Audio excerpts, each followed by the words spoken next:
जाऊ लागला असून काल रात्री पंढरपूर तालुक्यातील कासेगाव इथं झालेल्या सभेमध्ये पालकमंत्री जयकुमार गोरे यांनी खासदार धैर्यशील मोहिते पाटलांवरती निशाणा साधलाय। भाजपचा सुपडा साफ करणार अजून जन्माला यायचाय असं त्यांनी म्हटलेलं आहे, तर भाजपचा सुपडा साफ करणार असं धैर्यशील मोहिते पाटील यांनी म्हटलंय।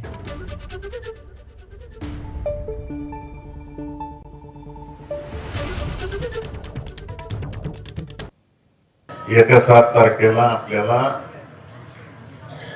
9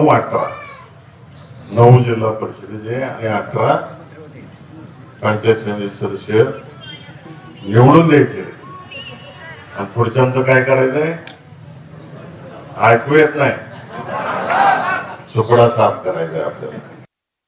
एमआयएम यांच्या मुठ्ठी झाली आता, एमआयएम पेक्षा यांची लायकी खालची आहे।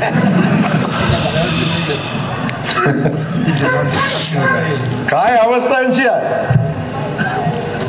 आणि हे भारतीय जनता पक्षाचा सुपडा साफ करायला चालले। अरे भारतीय जनता पक्षाचा सुपडा साफ करणारा बाबा अजून जन्माला यायचा आहे।